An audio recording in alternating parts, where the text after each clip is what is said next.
We don't play the social game. We are social. Power 98.5. Hi, this is Dan Aykroyd. He's progressive.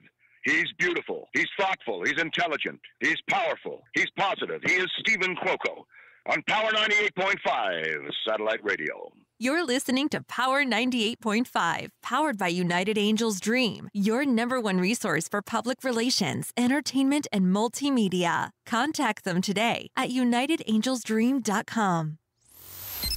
Empowering listeners from the US to the UK. Live on air with Stephen Cuoco. Hey, what's up? My name's Grant Kanoki. I'm a singer, songwriter, producer, and artist, and you're listening to Power 98.5.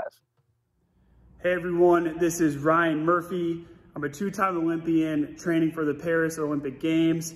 Please join me on Monday when I talk to Stephen Cuoco, acclaimed radio personality on Power 98.5. You're not going to want to miss this one. Tune in.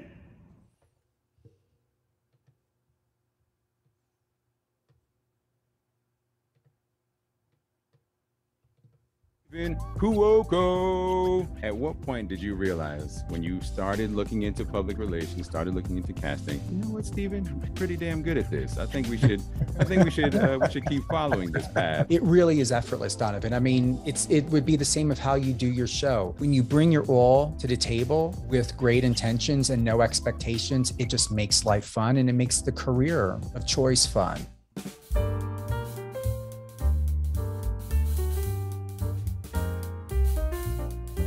Good morning, good afternoon, and good evening from here and all around the world. I'm Stephen Cuoco on Power 98.5 Satellite Radio.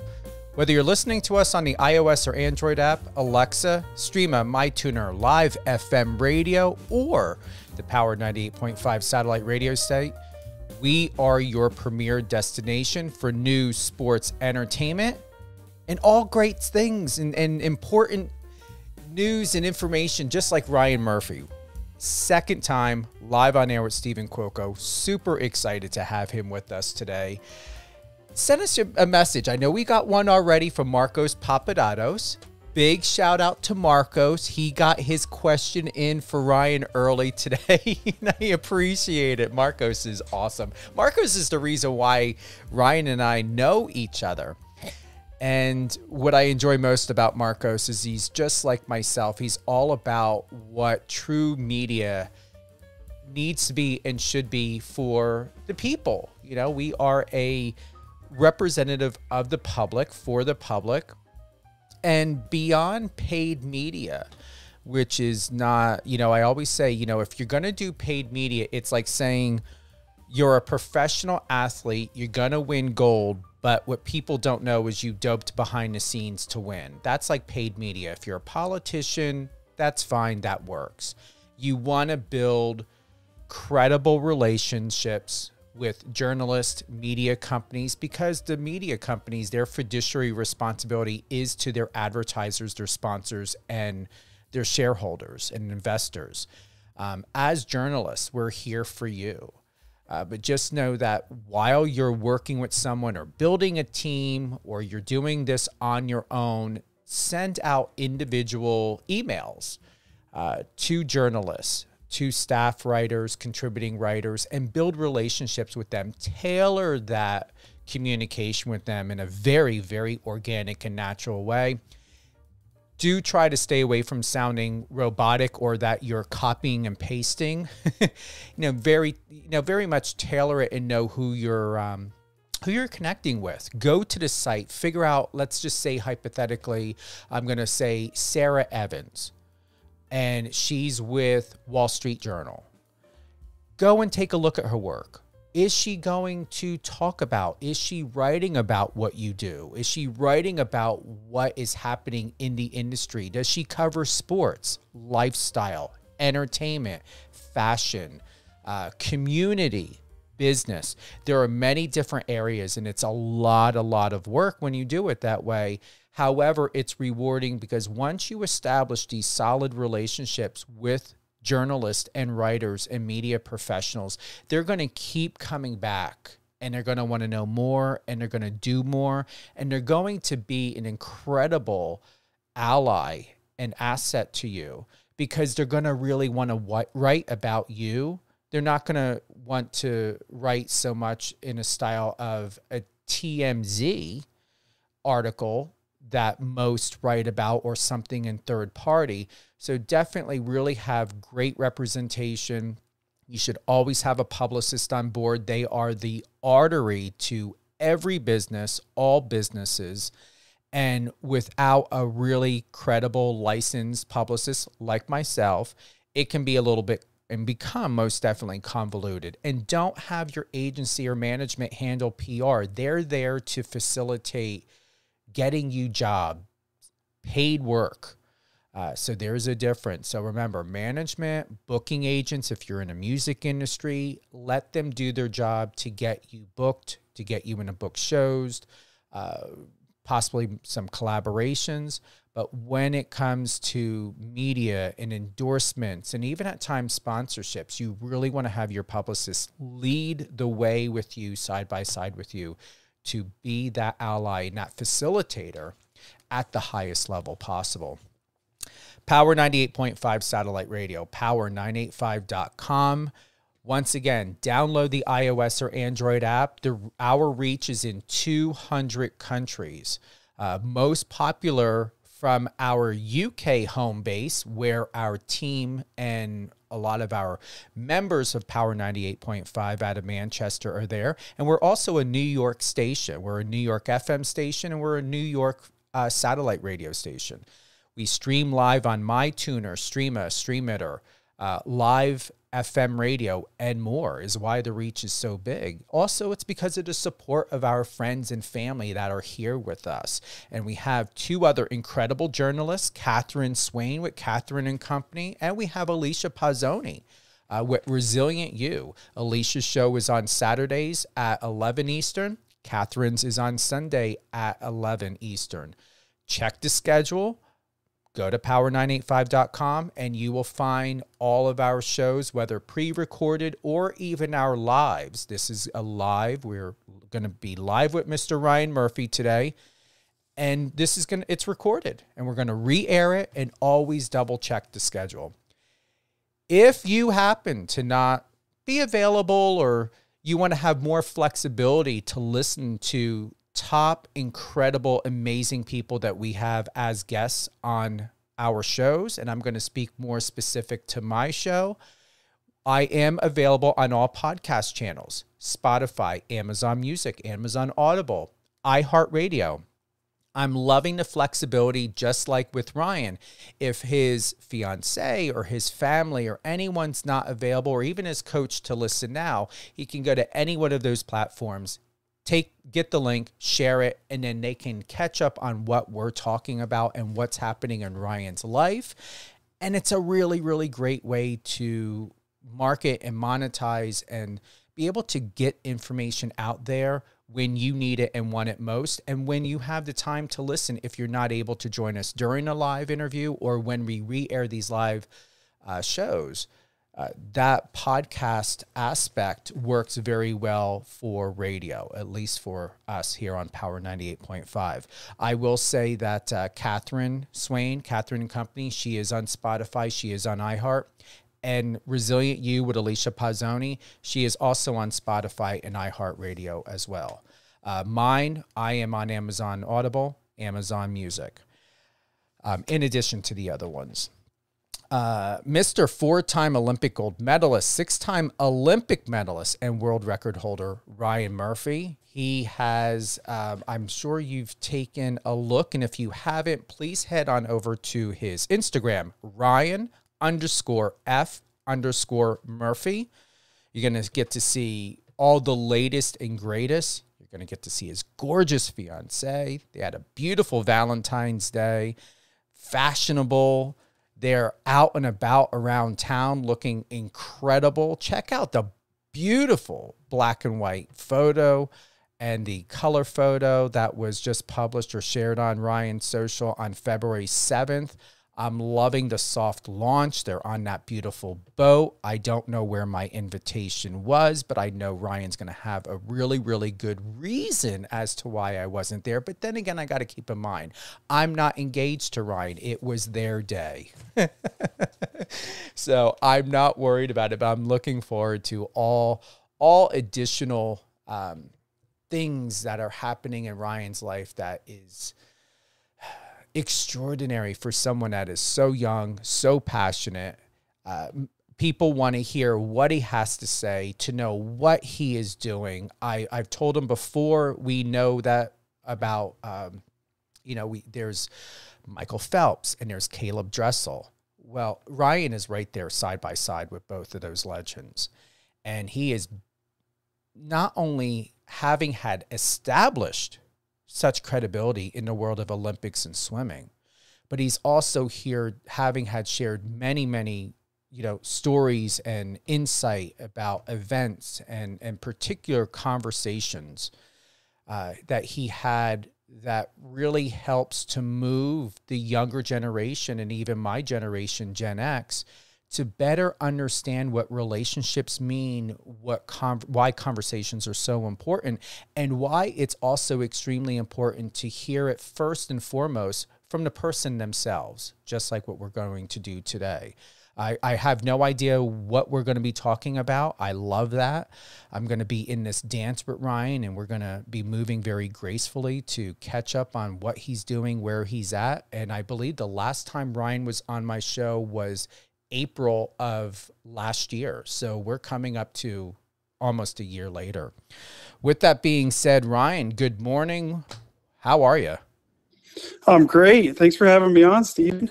It's awesome to know that just last April of last year, and we're coming up to a year anniversary when you were on the show on Power 98.5.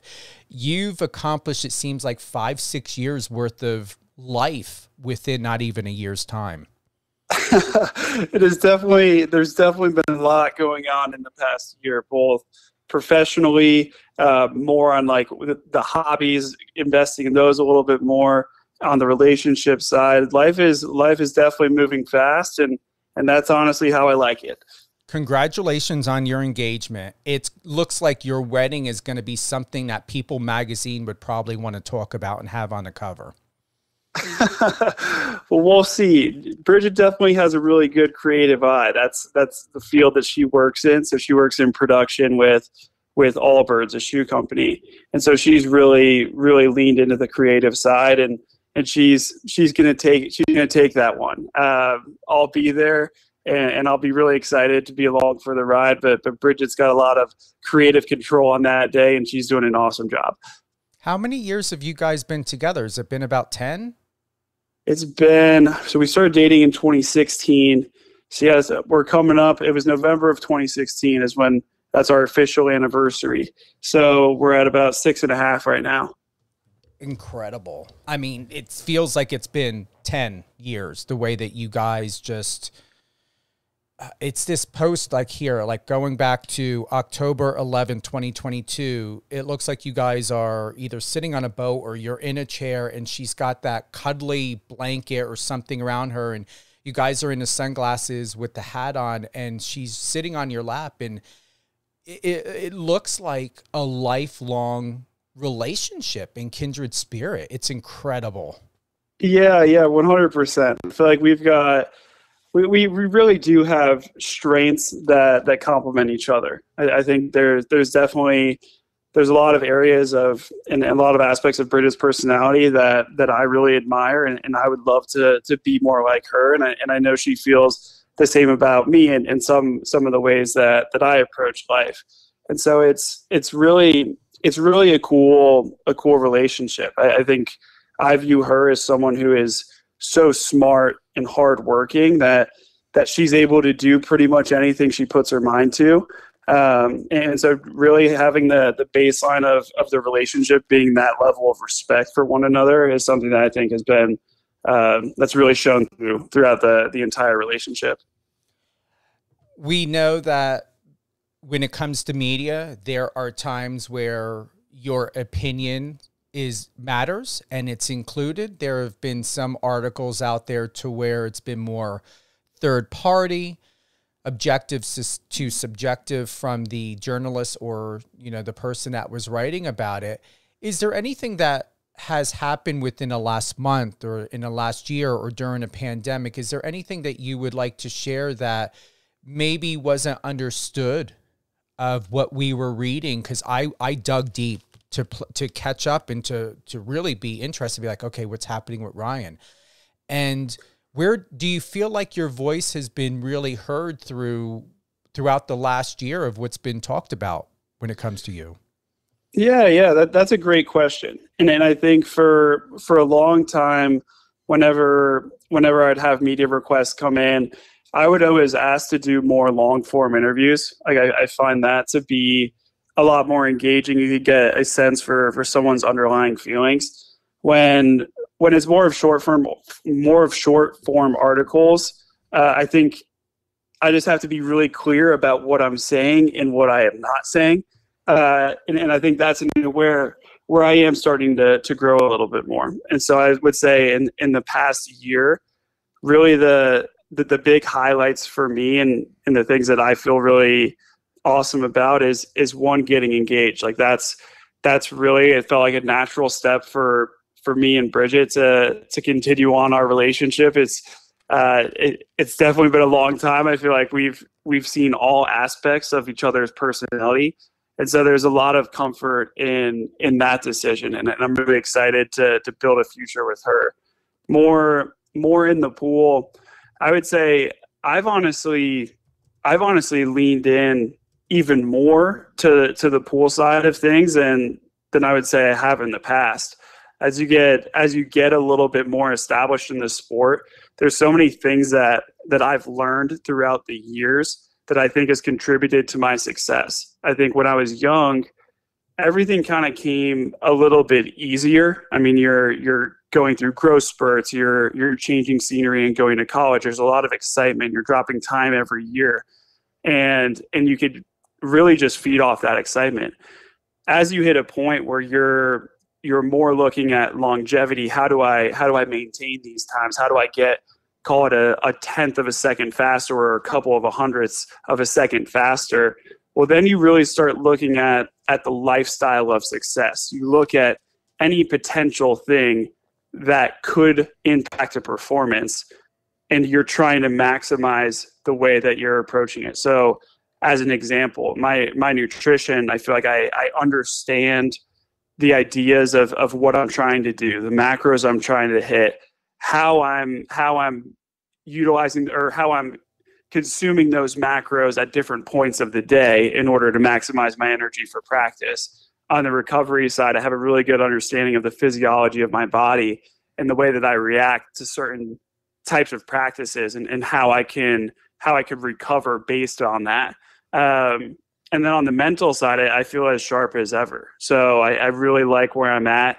And right now is an awesome time. I mean, we're in February of 2023. August of 2024 is the big goal.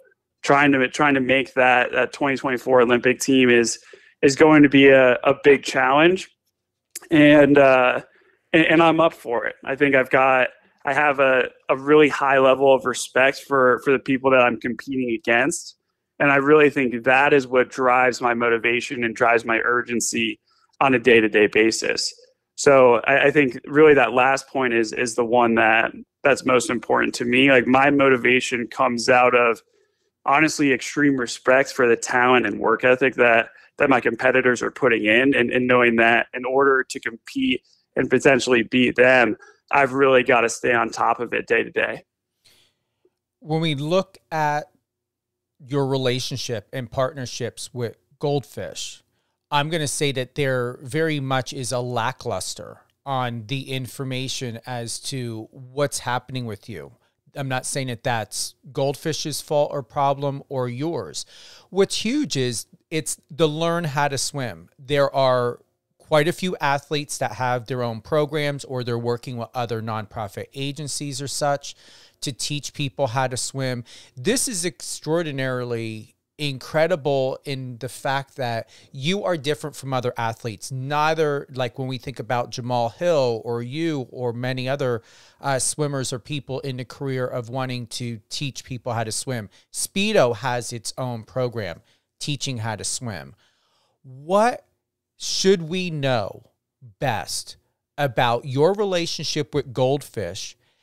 And is there anything that separates you or helps you and Goldfish to stand out that's different when we think about the mission statement of teaching people how to swim? And what will be the long-term results from working with you and Goldfish? Yeah. So there's a lot of parts to that answer. So I would say first, trying to look at it from my side. So the reason that I wanted to get involved with Learn to Swim is drowning is a leading cause of unintentional death for children under the age of 4. And really, like, you could extend that up to, all ages. I think the general population of the U.S., it's something around 30% of the U.S. does not know how to swim. And so for me, like, swimming has been such a huge part of my life that I'd love to spread the gift of learning to swim to as many people as possible. And I think even expanding on that a little bit more, like, I come from a family of education. My grandpa writes math textbooks for a living. My mom is a college professor.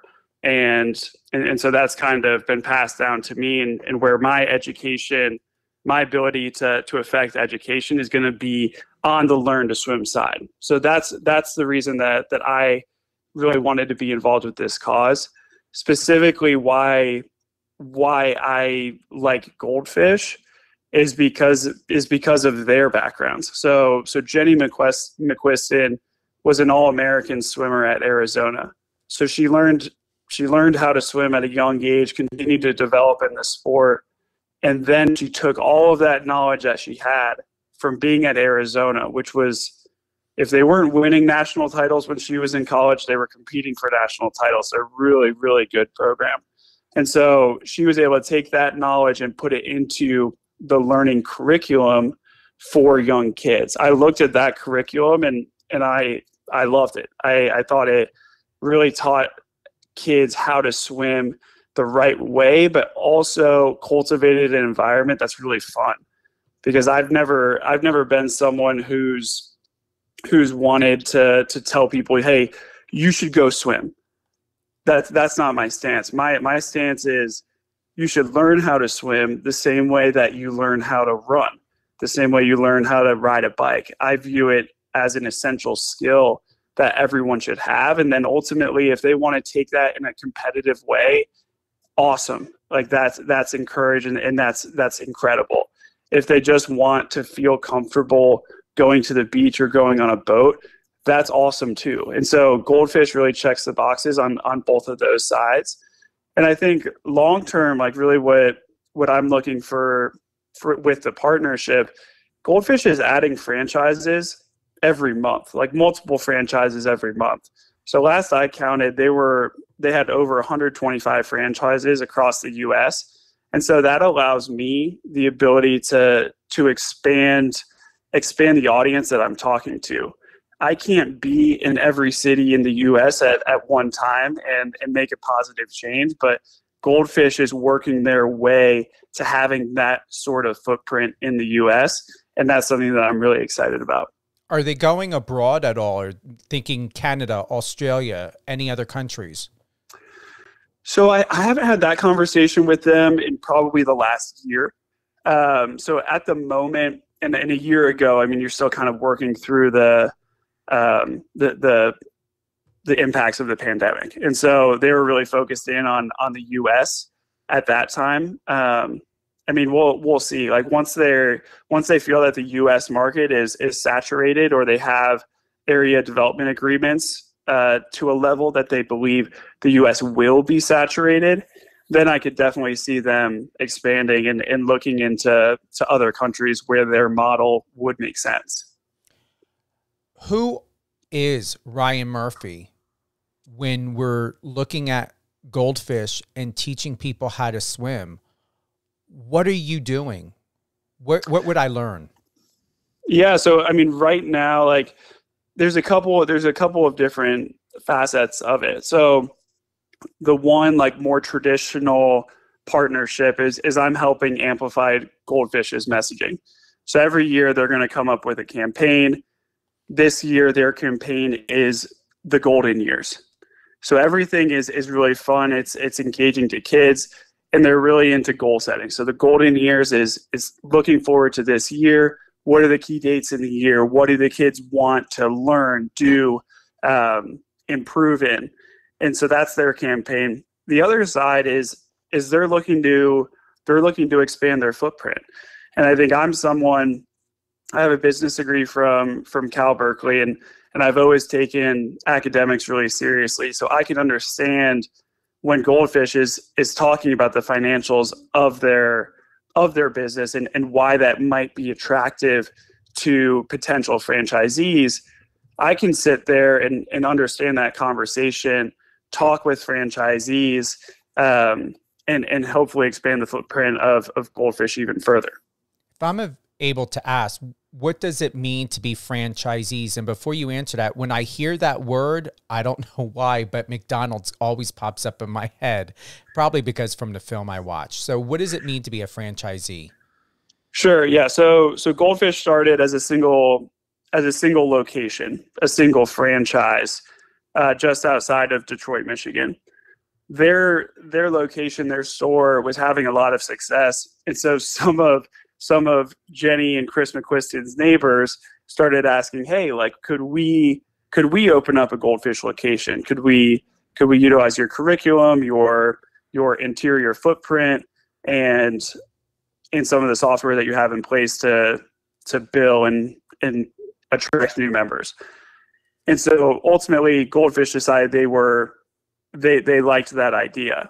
And so now they have their franchise, their corporate office is still just outside of Detroit, Michigan, but they have over 125 locations where people get the model, they learn the model from Goldfish corporate, and then they're able to go and run the business, own that business, pay a small royalty fee to the corporate office, and become business owners themselves.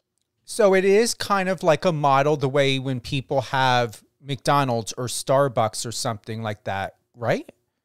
Correct. Yeah, I think to date, the people that have had crossover with other franchises, a lot of people have come from Planet Fitness. So I would say, and it's Planet Fitness and Orange Theory. Those are the two. Those are the two answers I've heard multiple times of people that have experience in the franchising space that looked at Goldfish and thought it was a great investment for them. That's awesome. I know almost a year ago, we talked about Goldfish and highlighted. This is the most, I believe, in depth that we got into about it because I understood it. I still understand it.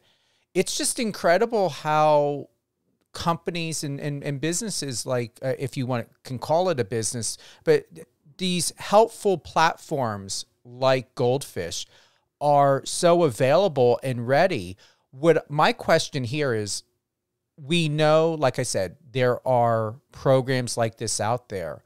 Is there ever, if you're capable of sharing this, what will be the best way when we think about you and what you're doing to teach people how to swim? Do you have a plan in place to help stand out, not to compete and be competitive and say, oh, we're the best and we're better, just to own your own signature and your style in this partnership, to be like, wow, when I think about Ryan Murphy, when I think about Goldfish, when I think about these two incredible leaders in the industry at the moment and continuing, I don't have to make a choice or to figure out how to decide. I know it's Ryan Murphy. Yeah, that's a great question. So I think Goldfish has done a really good job of making sure that their members know about the partnerships. As they have a Ryan Murphy fathead in every Goldfish franchise. I say fathead. I don't know if that's even a company anymore, but they've got a life-size poster of me in every store they have. And I think there will be some interesting opportunities in the future. I think if I was really gonna make my mark on goldfish, I think realistically that would most likely come on creating a product that they would utilize to help kids learn how to swim. So I've had some ideas there. I've kind of like kicked the tires on deciding whether that was something I wanted to pursue. Ultimately, I haven't done that to date. But that's a constant thing that I revisit is can I positively impact the experience that kids are having, help them learn how to swim quicker, more efficiently, and hopefully, I mean, the goal one day is to have an Olympic medalist come out of a goldfish swim school. I memean, that's one of my like dream goals with coming out of that partnership. So I think there's plenty of opportunities to continue to have a long-term partnership with them, and they're I'm really happy with the way that one has gone so far. They're really quality people. They do things the right way, and they truly care about the people that are coming in the door and learning from them. Very well put. Very well put. And you didn't even have that planned, and that was very eloquently expressed. Hey, there we go. Thank you. I've got to go to Marcos's question here. Is he ever going to reclaim his 100-meter backstroke world record again after the Italian Thomas, forgive me if I'm mispronouncing this, Sakan broke it last June? Yeah, well, that's certainly the goal. So really getting back to something I said early in the conversation is a lot of my motivation comes from a place of extreme respect for my competitors, and Thomas is no different there. Physically, Thomas he's a freak. I mean, he is like 6'7" or 6'8", really lean, has a swimmer's body, and he's good. Like he's definitely really, really good. I think I'm also really good, and I'm finding ways to improve. I already feel like since last summer I've found a lot of different ways to improve, and this kind of gets into that lifestyle of success. I feel like I'm really dialed in on the nutrition at the moment. I like my power to weight ratio. That's something that we talk about a lot in swimming. So I feel strong, but I don't think I'm too strong at the moment. So I'm staying lean. My practice performances have been really solid this year, and I think my technique is in a good spot for this part of the season. The technique is something that's going to be a big focus over the next 4 months. I feel really confident about the fitness base that I have, and now we can transition that into taking that base and turning it into speed. So that's kind of the focus over these next 4 months. But I'm as motivated as ever to be really fast. And whether that turns out in a world record, it's hard to project, but I definitely think I'm on the right track. It's the talk. Paris 2024. Are you going to a next level that's unmatched other than any other year or season or time you've ever trained, Ryan? What are you doing to get ready for Paris? Yeah, I mean, so swimming is in anything you're trying to do at a really high level, it can be consuming. And I think really like that's something that I probably dealt with in 2021. I felt like swimming became just so much of my life. It consumed so much of my thoughts, and there's only so much physically that you can do. So I would say like I'm someone I naturally work hard. I always have. I was the 8-year-old that would be puking during practice because I'd be working so hard. That's never gone away. So my tendency is to put in too much training, to put myself into a hole, experience some negative effects of training too hard. And then so really I've got to be measured in terms of how hard I'm pushing myself. And I think that's the number one key. Kind of going hand in hand with that is the recovery side. I need to make sure that I'm staying on top of all of the different recovery technology that's coming out. I think that's an area where we've seen a huge amount of development in the last 3 to 4 years. Feels like the nation and the world as a whole is really interested in health, and that's had a really positive impact on the way we're able to track our training. And then the last piece is dealing with pressure.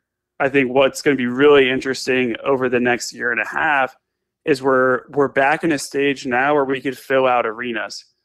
We don't have the COVID restrictions anymore of having no fans in the crowd. And so how do you feed off that energy? How do you handle that pressure, feel those nerves, and turn it into a positive rather than something that's like that makes you very nervous? I was listening and I'm thinking about, I knew my question and I was like, is it going to coincide with what you just said? And I believe it does.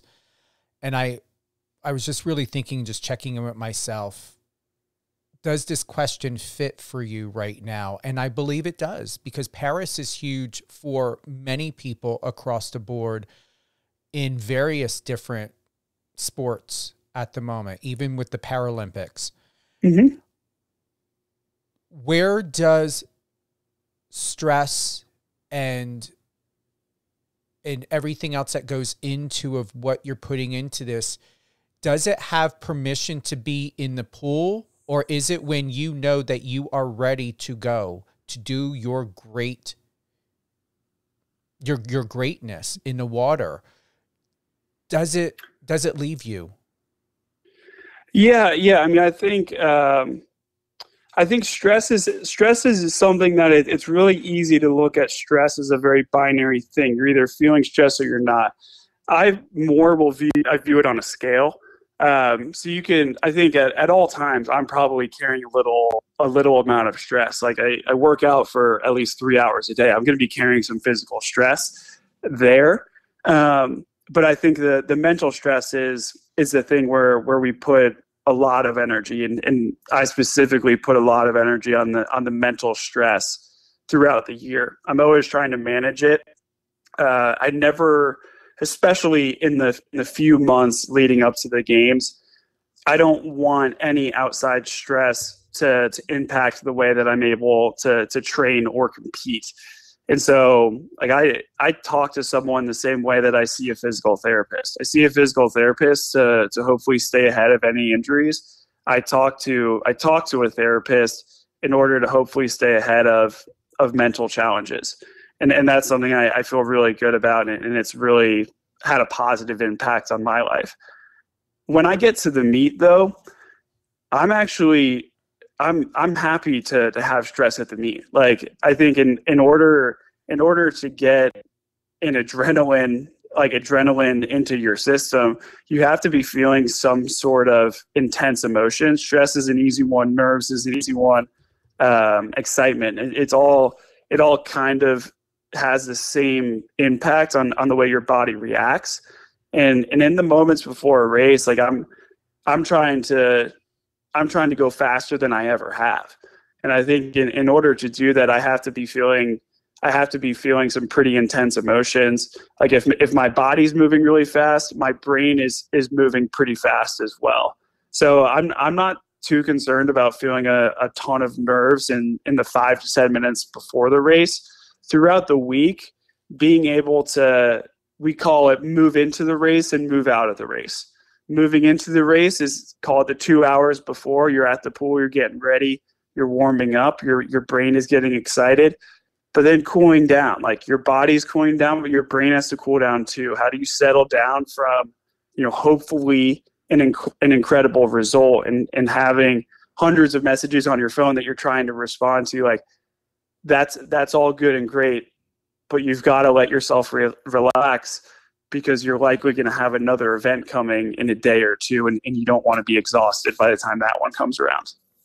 There is a difference, as you know, between eustress, which is considered healthy, however, it can still impact depending on the length of time, because stress is stress, whether it's eustress or being in distress.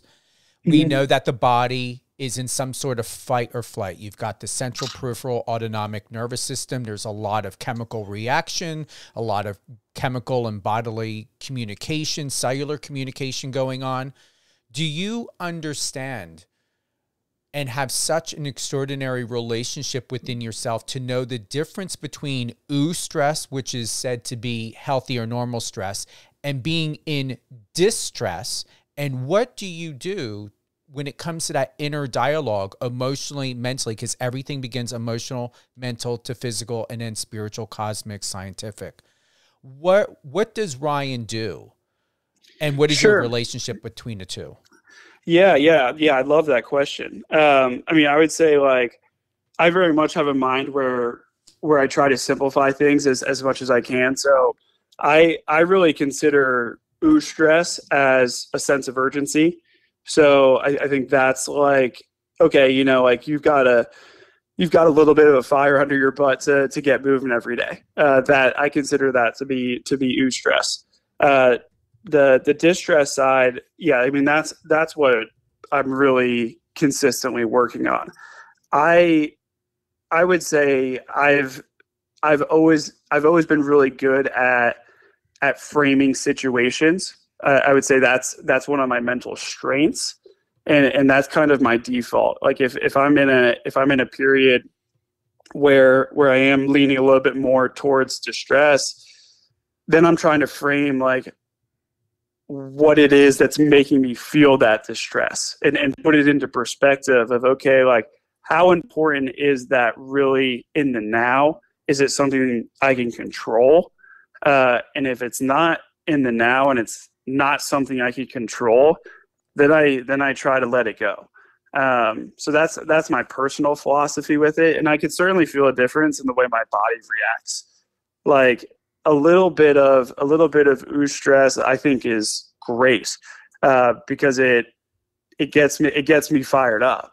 It gets me ready to go. But the distress, it definitely feels different on your body. It's a little bit, I mean, I hate to use the word like paralyzed, but like it's a little bit more of like a stress that feels like you can't really move. Like you're just so consumed with your brain and what's going on in your head that like your body can't do the things that it normally does. So that's kind of how my body feels it. I'm going to read something here, and thank you for that, Ryan. When Ryan Murphy was just 8 years old, he dreamt or dreamed of becoming an Olympic swimmer and breaking world records. Let's pause for a moment because I'm formulating a question here. Is the 8-year-old Ryan Murphy absolutely proud of himself and proud of the 27-year-old Ryan Murphy for where you are right now in your life? Yeah, I'd say absolutely. I mean, it's always, I'm someone I laugh because I've always been someone who wants to plan the future. And I still do that today. I'm always thinking about like, all right, like what am I going to be like when I'm 40? What am I going to be doing? How can I be incredible at that? And so I've always had that tendency. And so I think one area where I've improved in my, I think my 8-year-old self would be really proud of this, is I think I enjoy the moment a lot more than I used to. I was so quick to turn to the next thing when I was that age. And part of that is because you're young. Like you don't want to be complacent. Like you've always got to be continuing to move and continue to improve in order to hold your spot, because kids are hitting puberty, like they're growing, they're improving really quickly. And so I always felt that at a young age. And now I think I've just learned to recognize that it's healthy to enjoy when you're proud of yourself. Like hold on to that feels good. And I think I've always done things the right way. And so I think the 8-year-old me would be happy with that. Is I've always viewed it as a process instead of a result. and in the day-to-day brings me a lot of satisfaction and a lot of happiness. The results do too, but if you're not enjoying the day-to-day, then swimming is a grind. So enjoying the day-to-day is I think a key to success, and I think the 8-year-old self would be really proud of me in that. We're going to do another check-in here. You and I had a conversation about this, and you shared, it was almost a year ago. I'm going to read this. I am always striving for perfection. That is what success means to me. Now, before you answer, you're extremely incredible at articulating, and you know yourself well. What I would like to know, what's very, very important, and this is for everyone listening, and Colleen from Illinois she's giving a shout out and wanted to say hello to you. Awesome. That might be my aunt. My Aunt Colleen lives in Chicago, so that could be her. If it's not, thank you, Colleen. If it is Aunt Colleen, miss you guys and hope everyone's doing great. Thank you, Colleen. I'm always striving for perfection. That is what success means to me. Here's my question. Does perfection mean the same to you as it did or always has? Or has it changed?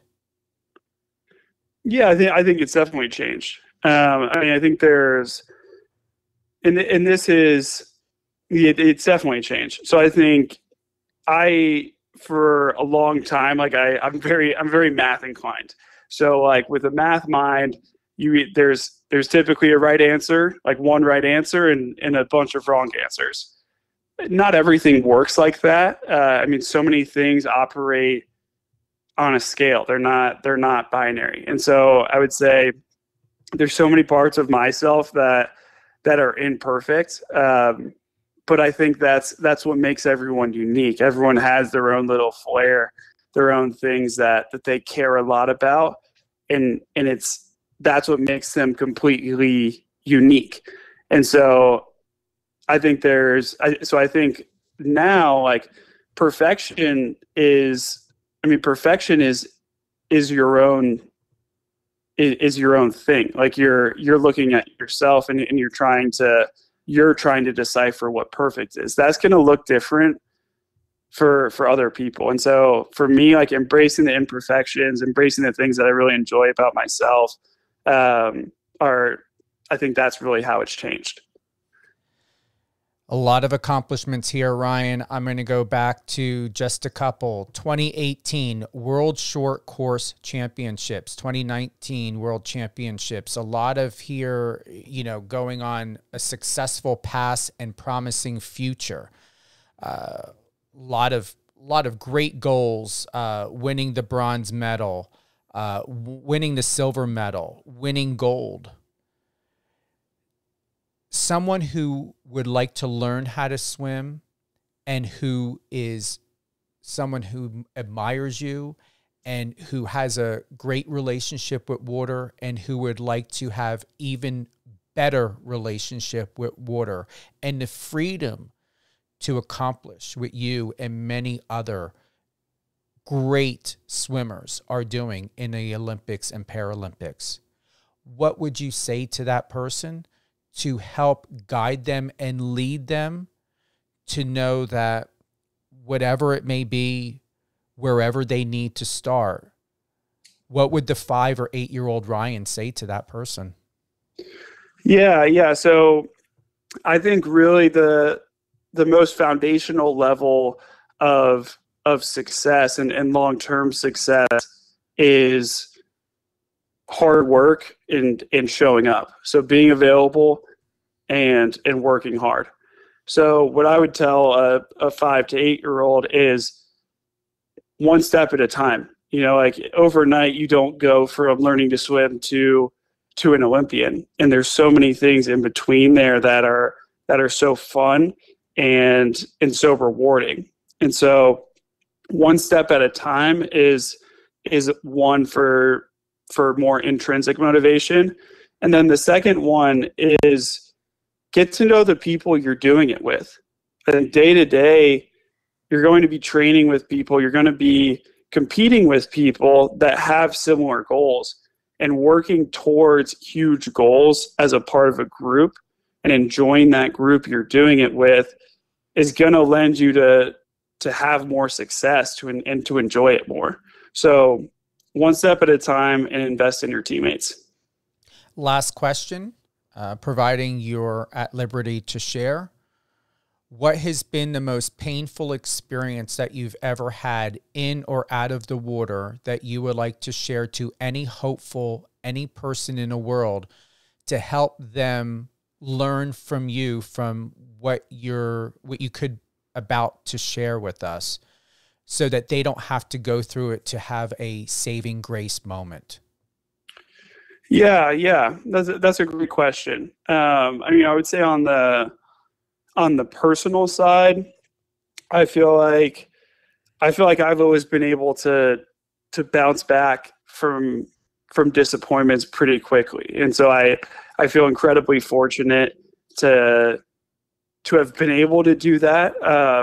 And I totally sympathize with the people that take longer to process and to process things. And I would say, like, so probably the hardest time of my swimming career, honestly, was probably 2019. So 2019 Worlds, I got fourth in the 100 back, and that doesn't sound bad, but going into the meet, like the year before, I was like 0.09, so 9/100ths of a second off of the world record. I was putting a lot of pressure on myself to break the world record at that meet, and I ended up missing it by 0.8 of a second and getting fourth place. Like, I missed out on bronze by 1/100th. And so coming off of that, I just realized that I was putting too much pressure on myself. And I wasn't communicating effectively at all. Like, I would have a bad practice. I'd have a bad string of practices throughout the year, and I'd just hold on to it. I'd get angry, and I was swimming with a lot of anger. And that's not necessarily healthy. Like, it's not healthy to do that on a day-to-day basis. And so I felt like that started seeping into other parts of my personality. I didn't necessarily like who I was as a person that year. I felt pretty self-absorbed, and that, I think, came from the swimming.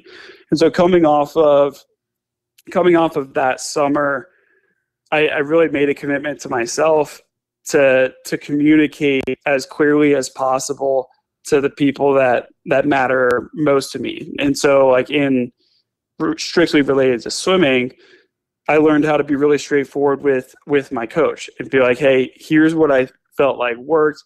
Here's where I feel like we can improve. Can you please let me know where I need to improve? What you think worked, what you think didn't work.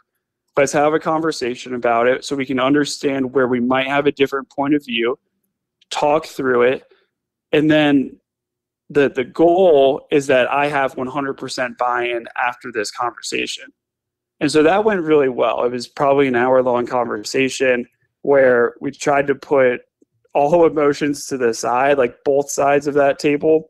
We're trying to put all emotions to the side, really just be as clear as possible about the way we were thinking about the swimming. And I think since then, I've had a much more positive relationship with the sport, and I'm much happier with the personality, with the personality outside of the pool, because there's definitely a relationship when you're trying to be such a high achiever at something. And so I feel like that improved my relationship with Bridget, with my family, with my friends. And so I'm really happy with the way that situation ended up unfolding and the improvements I was able to make as a result of it. I like that. I like that a lot. Thank you so much for being very transparent and candid, and you're exceptional at doing that. And that's what really excels your value as a person, as a professional athlete, is the transparency, is the forthcoming of you as Ryan Murphy, and how you value the betterment of yourself and, most importantly, the betterment of other people. And it's extremely selfless and very mature. And that is why I really respect and value your generation so much because it's so misunderstood, and it shouldn't be. Thank you. I appreciate that. You're welcome. Who would you like to give a shout out to? Oh, that's a great question. I mean, we talked about Bridget a lot. I'll give Bridget a shout out. She's awesome. She's a rock for me. And then my family. My family's been awesome the whole way. And so I'm really appreciative of all of the roles that they play for me. And they've been an awesome support group. Any closing thoughts? I mean, I'm just excited. I'm really excited for this next, for this. I mean, really now is kind of when that Olympic motivation starts to hit. And so like that excitement, I carry that everywhere. So it's going to be an exciting year and a half. It really is. Paris 2024. Many of you are going to be there aiming for big wins. But remember, you're already a winner before you get there and when you get there. Awesome. Yeah, that's a great note right there. Still is Instagram, Ryan_F_Murphy, the main go-to, or have you been starting to TikTok at all? Oh, I have not gotten into the TikTok yet. I'm thinking about it, and then I'm thinking about how I need to, about the things I would post on there. Because I don't just want it to be the same things I post on Instagram. So I'm trying to figure out what part of my personality I could highlight on TikTok. You'll have 1 million followers probably within a week. Knowing you.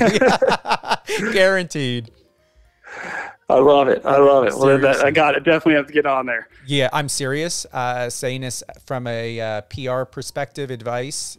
Yeah, you're what TikTok's about. Your life is incredible. It's got meaning. It's got purpose. It has love. It has romance. It has winning. It's got learning. You've got all the assets and resources to have an exceptional TikTok. Awesome. Oh, thank you again, Ryan. I appreciate you. Good stuff. Really appreciate you having me. Absolutely. Stay on the line, and we're closing out. Ryan Murphy, 4-time Olympic gold medalist, 6-time Olympic medalist, world record holder. Big thank you to Marcos Papadopoulos for the question. Colleen from Illinois, glad to have you here with us on Power 98.5. Remember, Power 98.5 Satellite Radio is your premier destination for all things music, sports, entertainment, and building and connecting with extraordinary people like Ryan Murphy. Relationships are so essential to the value and adding value to our life and keeping us out of distress. It really matters most. I've been getting signs that maybe I should have a dog. And, you know, I work so much. I love what I do so much that I don't mind going all day long, even into the night. Sometimes I'll wake up 2, 3, 4 o'clock in the morning. I'm like, okay, what's happening? I'll pray about it. I'll just get this burst of energy. I'm like, okay, who am I supposed to connect with? Who am I supposed to find? Who's finding me? That's what life's worth living. There is no time slot, time period, shut off time, on off time. We have the ability to create, to develop, to encourage, to love, to inspire. 1,400 and I believe it is 40 minutes, 86,000 seconds throughout the day. Why sleep on that or sit on those opportunities? Let's make it happen. Have a great day, everyone. Happy New Year. Love catching up and reminding everyone what an incredible new year. It's already February 20th, and the year is constantly reminding us you're just beginning. We have begun in so many areas of our life and our lives. And I'm going to close by saying there was something important I found from one of my 2, 3 a.m. Wake-up calls in the morning. Here's what I like to share. This I found actually on TikTok. A Pepsi cost $1.50 in a vending machine, $3 at a store, and $5 at a theme park. Only thing that changed is its location.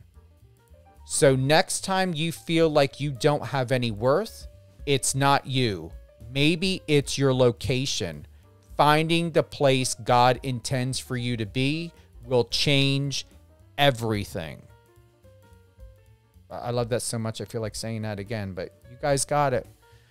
You can go ahead and when we upload this and onto Spotify, Amazon Music, and iHeart, just go back a little bit, that little dial, and re-listen to that again. It's that powerful.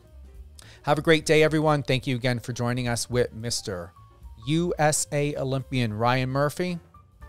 I hope you guys learned a lot, heard what needed to be heard to live the best, be your best, and definitely Google Ryan Murphy and head on over to his Instagram page, Ryan_F_Murphy.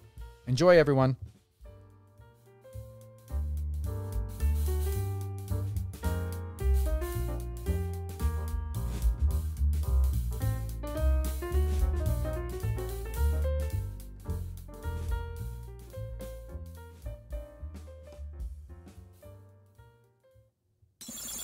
Friend us on your socials and let's connect.